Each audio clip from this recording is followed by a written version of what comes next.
안녕하세요. 저는 부천에 살고 있는 40대 초반 남자입니다. 저는 오늘 평생 가슴에만 묻어둔 채 어디에도 꺼내지 못했던 이야기를 익명의 힘을 빌려서 여기에 한번 풀어보려고 합니다. 지금부터 제가 겪은 드라마 같은 이야기를 시작해 보도록 할게요. 한때 저를 웃게도 만들었다가 울게도 만들었던 한 여자가 있었는데요. 제가 그 여자를 처음 만나게 된 것은 대학생 때였어요. 저희는 서로 다른 과였지만 친구를 통해서 우연히 마주치게 되었어요. 제 친구는 저와 다르게 활발한 성격으로 친구가 정말 많았어요. 겹치는 수업이 없던 과랑도 친하면 말 다 한 거 아니겠어요? 친구가 어느 날 갑자기 저를 데리고 갈 곳이 있다고 하더라고요. 대현아, 내가 오늘 너랑 같이 갈 곳이 있어. 아마 너도 가면 엄청 좋아할 거야. 거기 가면 이쁜 여자들도 있다니까? 야, 여자한테 관심 없어. 도대체 어디 가는 건데? 나 낯가려서 분위기 어색하게 만들 것 같은데 그냥 너 혼자 가. 야, 그냥 인맥 넓힌다 생각하고 따라와. 친구 많이 사귀어 놓으면 좋지. 나중에 취업할 때 도움 될 수도 있다니까? 나 믿고 한 번만 가자. 어? 알겠어.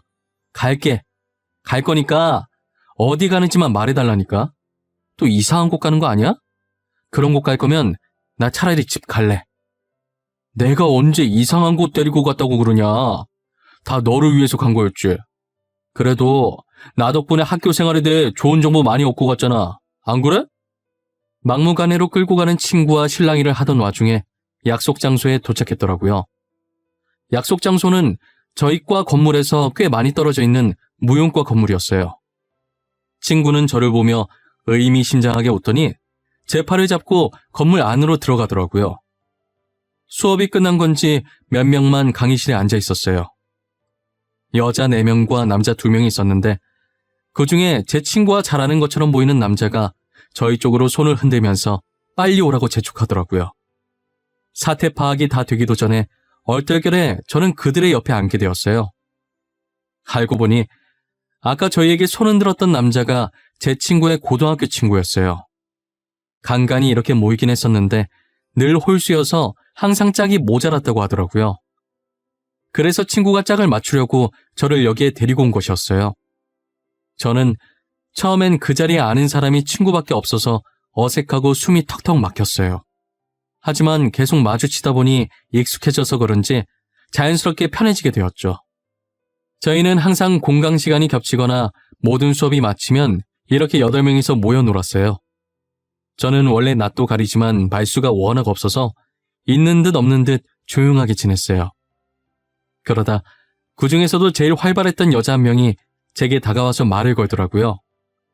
너는 원래 말이 없는 편인 거야? 아니면 아직도 우리가 어색한 거야? 우리 알고 보면 되게 재밌는 애들인데 편하게 생각하고 장난쳐도 돼. 아니야. 너네 안 어색해. 그리고 나 지금 되게 편한 건데? 내가 원래 말이 없는 편이라서 너네 놀고 있는 거 보는 것만으로도 재밌어. 보는 것만 하지 말고 같이 놀자.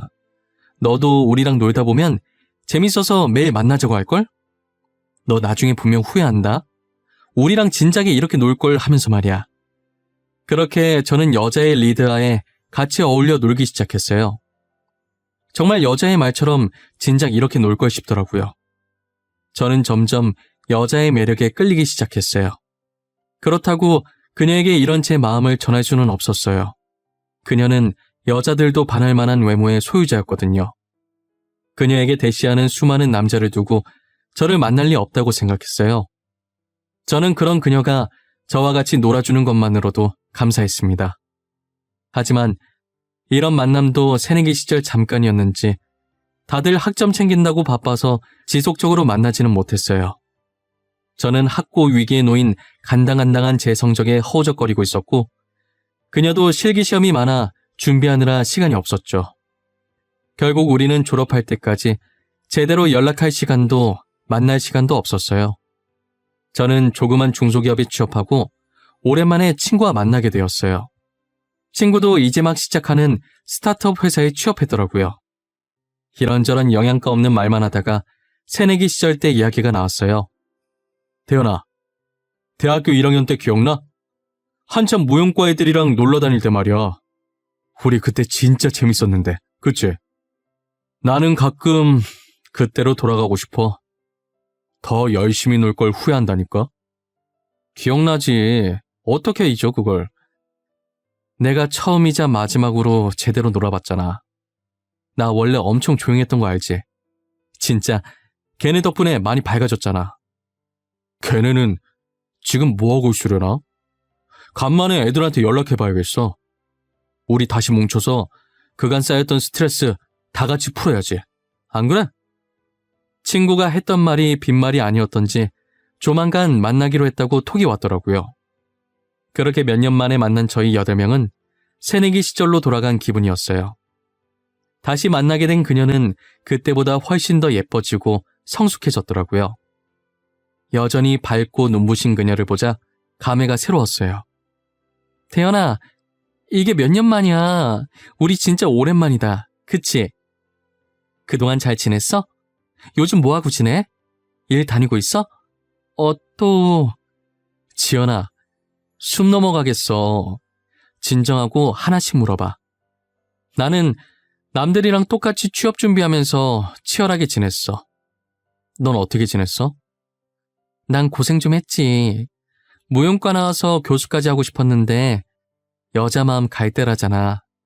하도 마음이 왔다 갔다 하더니 지금은 필라테스 하고 있어. 너는 그래서 취업 준비 잘했어? 취직한 거야?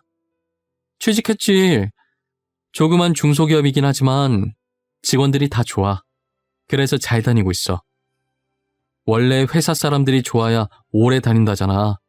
첫 직장이긴 한데 진짜 오래 다닐 것 같아. 다행이다. 와, 근데 넌 진짜 변한 게 하나도 없다. 키는 조금 더 큰 것 같네. 그거 말곤 진짜 그대로야. 멀리서 봐도 너라는 거 한 번에 알겠더라니까. 너도 그대로야. 여전히 밝고 긍정적이고, 그리고 얼굴은 그때보다 더 이뻐졌네. 뭐야, 나 원래도 이뻤어. 너네가 나를 친구 이상으로 안 보니까 그런 거지. 이래봬도 학교 다닐 때 인기 많았단 말이야. 남학생들이 나 보려고 줄을 섰다니까. 난 아니었어. 지금 시간 많이 흘렀으니 하는 말이지만 난 너 친구 이상으로 봤었어. 눈치 못 챘던 건 너지. 아마 너한테 줄 선 남학생들 중 한 명이 나였을걸? 그녀는 과거에 제가 품고 있었던 마음을 처음으로 고백하니 한동안 아무 말도 못한 채 가만히 서서 눈만 꿈뻑거리더라고요. 저는 지금이라도 고백해서 마음이 조금 후련하다고 생각했어요. 지금은 그녀에게 아무 감정이 없으니 할 수 있는 말이었거든요. 하지만 그녀는 아니었나 봐요. 모임에서 헤어진 뒤 한동안 그녀와 톡으로 안부 인사만 오갔어요. 가끔 만나서 서로 상사욕도 해주면서 위로를 해주고 힘이 되어주기도 했고요. 그러다 대뜸 그녀가 제게 고백을 하더라고요. 나도 그때 너 좋아했어. 항상 말이 없던 네가 신경 쓰이고 그래서 먼저 말 걸고 장난쳤던 거야. 그래서 지금은 전혀 나한테 마음이 없는 거야? 다시 봤을 때 아무 느낌 안 들었어? 지연아, 여전히 넌 좋은 사람이야. 늘 주변 사람들을 밝게 만들어줘. 하지만 이제 막 사회에 뛰어들어서 지금 내가 누군가를 좋아할 여유가 없어. 기다려줄 수 있다면? 내가 기다린다고 하면 만나줄 거야? 나 기다리는 거 잘해. 너가 기다리라고 하면 얼마든지 기다려줄 수 있어. 그녀의 끈질긴 구애에 저는 두 손 두 발 들 수밖에 없었어요. 저희는 그렇게 6개월이란 시간을 함께 보내고 서로에 대한 믿음 하나로 결혼을 하게 되었어요. 아직도 그녀에게 목매는 남자가 많은데 그런 그녀가 제게 좋아한다고 고백하고 지금 결혼까지 했다는 게 저는 도저히 믿기지 않았어요. 한편으로 인기 많은 아내 때문에 걱정도 많이 되었습니다. 신혼생활할 땐 저희도 남들이 부러워할 만큼 사이가 아주 좋았어요. 놀러 갈 때든 힘들 때든 무엇이 되었든 항상 둘이서 같이 하려고 했거든요. 하지만 역시나 아내의 인기는 저희 결혼 생활에 아주 큰 걸림돌이 되었어요. 결혼한 지 2년 정도 되었을 때쯤 아내의 외출이 잦아지더라고요. 친구를 빌미로 퇴근 후 집에 늦게 오는 것은 기본이고요. 주말에도 약속이 있다며 아침 일찍 외출해서는 일찍 들어와야 당일 밤에 오고 늦으면 그 다음날 저녁에 들어오곤 했어요. 그러더니 얼마 지나지 않아 외박하는 것이 일상이 되어버렸죠. 친구 집에서 자고 오겠다는 말을 밥 먹듯이 하기 시작했어요. 한 번은 아내에게 영상통화를 걸었는데 아내가 거절을 하는 거예요. 평소 같으면 피치 못할 사정이 있어서 못 받는가 보다 하고 넘겼을 텐데 그날은 이상하게 저도 오기가 생기더라고요. 그래서 영상통화를 한 번 더 걸었어요. 역시나 아내는 또 제 영상통화를 거절하더군요. 그때부터 저는 아내를 의심하기 시작했어요. 원래는 제가 따져묻는 성격이 절대 아니었어요. 평소 저는 모든 일에 다 이유가 있겠지 하고 넘기던 사람이었는데 찝찝한 이 기분은 도저히 그냥 넘길 수가 없겠더라고요. 그래서 아내가 외출한다고 하면 하나하나 따지기 시작했어요. 나 미연이 집에 놀다 올게. 오늘 자고 올 거야. 그러니까 기다리지 마. 밥 다 해놨으니까 알아서 챙겨 먹고 있어. 미연 씨 집 가는 거 맞아? 나 오늘도 영상통화 걸 거야. 저번처럼 거절하지 말고 받아. 그리고 미연 씨 집에 꿀 발라놨어? 주말마다 안 가면 누가 잡아먹어? 당신 혹시 의처증 있어? 미연이랑 얘기하다 보면 전화 못 받을 수도 있잖아. 뭔 놈의 전화를 계속 받으라는 거야? 그리고 굳이 영상통화를 해야 돼? 도대체 전화 못 받을 일이 뭐가 있는데 무슨 일이길래 잠시도 전화를 못 받아?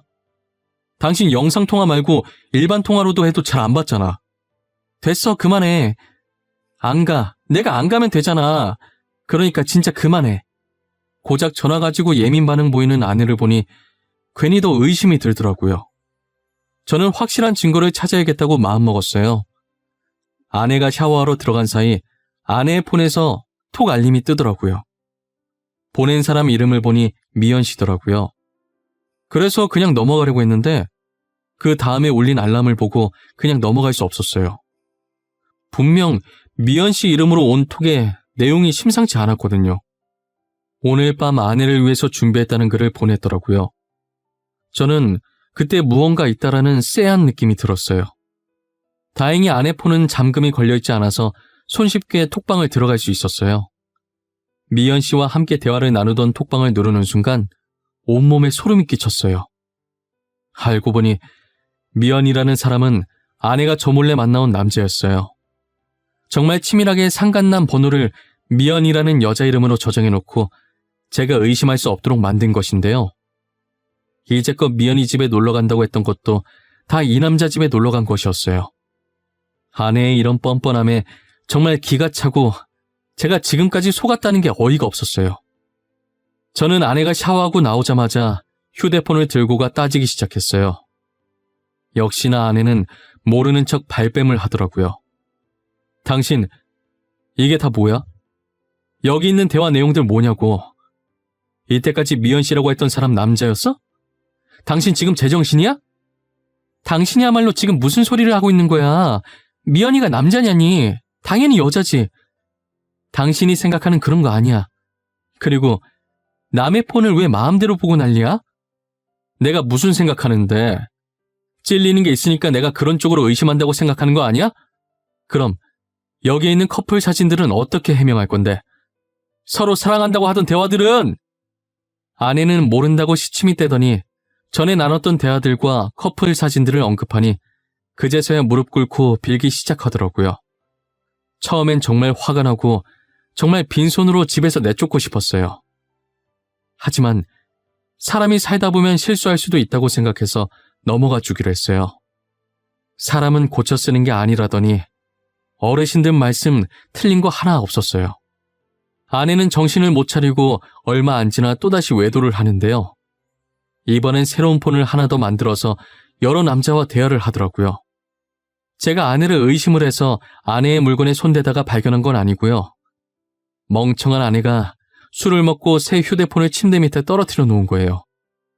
처음엔 못 보던 폰이길래 설마 했었어요. 저번에도 한 번 걸려서 넘어가 줬는데 또 그랬을 거라고는 생각을 못 했거든요. 하지만 벌은 남 못 준다고 그 폰으로 남자들과 연락을 주고받고 만났더라고요. 저는 더 이상 참을 수가 없어서 다음날 먼저 출근하고 식탁에 이혼 서류 올려놓고 나왔어요. 아내는 제게 불이 나게 전화하더니 제가 전화를 받지 않자 문자를 보냈더라고요. 자신은 절대로 이혼해줄 수가 없다고, 누구 마음대로 이혼하냐고 난리였어요. 저는 전날 보았던 카톡 내용들을 아내에게 전송한 후 이혼 서류에 도장 찍었다는 얘기 아니면 더 이상 연락하지 말고 짐 싸서 나가라고 했어요. 저의 완강한 태도에 아내는 결국 저와 이혼을 해주었습니다. 저희는 그렇게 헤어지고 연락이 끊겼었어요. 그때 같이 놀았던 친구를 통해서 건너 소식을 전해 듣긴 했지만 그마저도 이혼한 지 6달 뒤에 아내가 유학을 갔다는 소식을 끝으로 더 이상 어떤 소식도 듣지 못했어요. 유학을 가면서 모든 친구들과 연락을 끊었다고 하더라고요. 저는 더 이상 다른 사람을 믿을 수 없었고 결혼할 생각도 사라졌어요. 시간이 지나면 지날수록 미련하게 아내와 좋았던 기억들만 생각이 나는 거예요. 괴로운 마음에 저는 하루하루를 술에만 의존해서 살아갔어요. 그러다 계속 이렇게 살면 정말 죽을 수도 있겠다 싶어서 일을 죽어라 열심히 했어요. 다양한 경험을 쌓아보고 싶어서 정말 안 해본 일이 없었죠. 다니던 회사를 그만두고 빵집부터 시작해서 노가다까지 했었어요. 그러다 3년 후 친구의 추천으로 동네에 작은 개인 카페를 차리게 되었습니다. 저희 동네에 카페가 정말 없었어요. 버스를 타고 2정거장 지나야 하나 있었거든요. 친구는 그 틈을 노리고 카페를 만들어 보라고 권했고 저는 바로 카페를 차렸어요. 사업을 시작하려면 인맥을 넓혀야 한다면서 친구는 저를 모임에 자주 데리고 나갔어요. 확실히 예전에 다녔던 모임들과는 사뭇 다른 분위기의 모임이었어요. 주로 사업을 하시는 분들이 모여있는 자리였거든요. 친구가 성격이 좋아서 학생 때랑 변함없이 그런 사업가 쪽으로도 발이 굉장히 넓더라고요. 친구는 저를 데리고 다니면서 여기저기 인사시켜주기 바빴어요. 저는 인사를 마치고 아는 사람이 친구밖에 없는지라 그냥 구석에 가서 물만 마시고 있었어요. 혼자 있는 제가 안타까웠는지 한 여성분께서 제게 말을 걸어주시더라고요. 안녕하세요. 이런 자리 처음이라 어색하시죠? 저도 처음에 여기 왔을 때 되게 어색했어요. 사실 이 모임에 몇 번 안 나와서 지금도 어색한 건 마찬가지고요. 아, 아까 인사했을 때 화장품 사업하신다던 분 맞으시죠? 반가워요. 저는 제가 이런 자리에 올 거라고는 생각을 못했어요. 어떻게 행동해야 할지도 모르겠고요. 그냥 자연스럽게 사람들이랑 대화 나누시면 돼요. 지금 저희처럼요. 아무 영양가 없는 말이라도 섞다 보면 자연스럽게 친해지게 되어 있어요. 그리고 저는 심연지라고 합니다. 그녀는 제게 명함 하나를 내밀더니 싱긋 웃더라고요. 저는 그러다 문득 전 아내가 떠올랐어요. 제게 먼저 다가와 말 거는 모습과 싱긋 웃는 모습이 전 아내와 상당히 닮아 있더라고요. 하지만 이름과 전체적인 생김새가 전 아내와는 확연히 달랐죠. 그녀는 저와 말도 잘 통하고 성격도 너무 좋아 보였어요. 카페 하신다고 들었는데 하실만 하세요? 카페도 쉬운 건 아닐 텐데. 레시피도 다 외워야 하고 직접 커피도 내리셔야 하고. 그래도 막상 하면 재밌어서 즐겁게 하고 있어요. 손님들이 웃으면서 떠드는 모습 보면 저도 덩달아 기분 좋아지고요. 다행이네요. 즐겁게 일하는 거 쉽지 않잖아요. 그런데 대현 씨, 저는 아까 명함 드렸는데 대현 씨는 저한테 뭐 없어요? 전화번호라든가. 아, 죄송해요. 제가 떠드느라 받기만 했네요. 잠시만요. 혹시나 몰라서 명함 파놓은 게 있어서 들고 왔거든요. 저희는 사업에 대한 얘기를 하다가 자연스럽게 번호를 교환하게 되었어요. 그리고 사업을 핑계로 둘이서 자주 만났고요. 결국 저는 절대 열지 못할 것 같던 마음을 그녀에게 열어주었습니다. 저는 이혼했던 사실을 고백했지만 그녀는 아랑곳하지 않았어요. 저희는 그렇게 2년 정도 만나다가 결혼을 했어요. 지금 아내와 살다 보니 전 아내가 점점 더 생각나더라고요. 보통 전에 만났던 사람과 비슷한 사람을 만난다고 하더니 그 말이 맞나 봐요. 그만큼 아내와 전 아내는 닮은 점이 많이 있었어요. 다른 점이 있다고 한다면 한결같이 저만 봐준다는 점이었죠. 그런데 제가 처음 결혼에 실패하고 하루하루를 술로 살아왔던지라 제 간에 문제가 생겼다는 걸 이제 와서 발견하게 되었어요. 의사는 당장 간 이식 수술이 필요하다고 하더라고요. 저는 아내에게 짐이 되기 싫어서 이 사실을 밝히지 않았습니다. 가족들에게만 조용히 말해서 간 검사를 받았어요. 하지만 저와 간이 맞는 사람이 단 한 명도 없었어요. 그러다 이 소식이 아내의 귀에까지 들어가게 된 것인데요. 간 기증자가 안 나오자 불안한 나머지 어머니께서 아내에게 말한 거예요. 아내는 왜 자신에게 말하지 않았냐고 저를 안고 펑펑 울더라고요. 당장 자기가 검사 받아보겠다고 하면서 집을 나가더라고요. 일주일 뒤 아내의 검사 결과가 나왔고 다행히 아내의 간이 적합하다는 판정이 났습니다. 아내는 제 손을 꼭 쥐고 연신 다행이라고 수술받을 수 있다며 울었어요. 아내의 도움으로 저는 간신히 간 이식 수술을 받을 수 있게 되었는데요. 수술 후 저는 회복 속도가 빨랐지만 반면 아내는 점점 더 상태가 안 좋아졌어요. 아내는 시름시름 마르면서 다 죽어가는 목소리로 제게 건강해져서 다행이라고 하더라고요. 그 모습을 보고 제가 얼마나 울었는지 모릅니다. 아직도 기억에 생생해요. 하지만 아내는 얼마 못 버티고 세상을 떠나고 말았어요.